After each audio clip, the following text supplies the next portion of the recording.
My leadership has always been about real lives, real problems, and real people. That's who I am.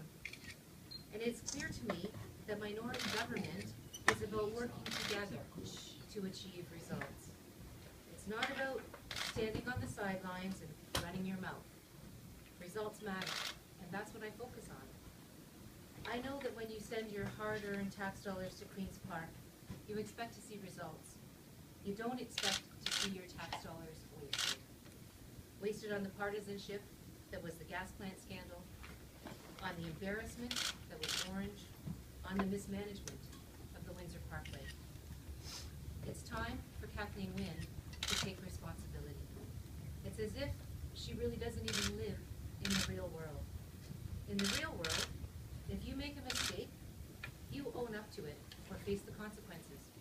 At Queen's Park, you wipe the hard drive and hope you can get away with it. In the real world, you're adding up every bill at the kitchen table to see if you can squeeze out some savings. At Queen's Park, public sector CEOs buy themselves speedboats with your money, and cabinet ministers are chauffeurs to and from work every day. In the real world, you can work the same job for 10 years and never even get a raise. At Queen's Park, a CEO that's driving up hydro rates gets a bonus that's more than most people make in an entire year. After yesterday's budget, I thought long and hard about the many promises the Liberals are making.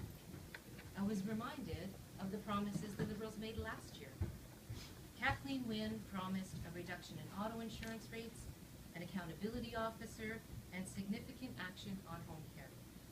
Yet, families keep seeing auto insurance bills climb, even while the government insists that rates are coming down. The Financial Accountability Office that was supposed to be up and running last December is still sitting empty. And seniors are still left waiting weeks for home care that should be available to them within 5 days of being assessed. The same government that couldn't fill these 3 promises in the last year is making more than 70 new promises this year. How can Kathleen Wynne build a ship when she hasn't even managed to build a raft?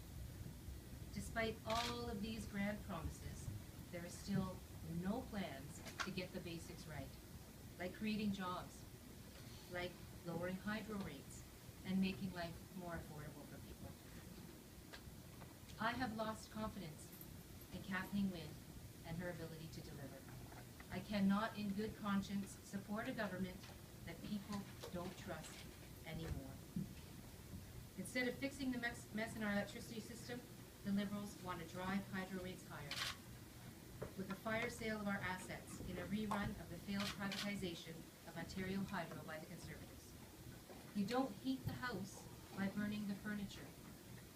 There's no plan to reward job creators in this budget or offer relief to small businesses. Instead, the Liberals are offering more of the same ideas, promising even more handouts to corporations that ship jobs away. This budget is not a solid plan for the future.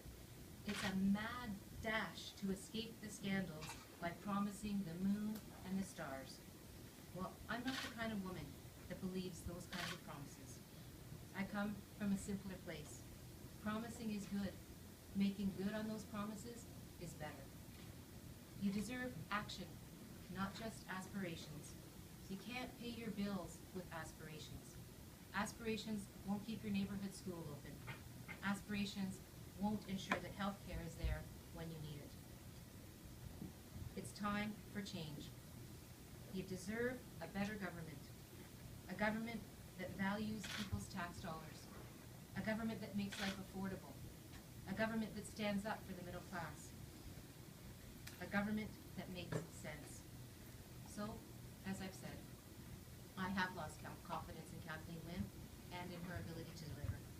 I cannot in good conscience support this government, a government that people simply don't trust anymore. Je ne peux pas appuyer ce gouvernement.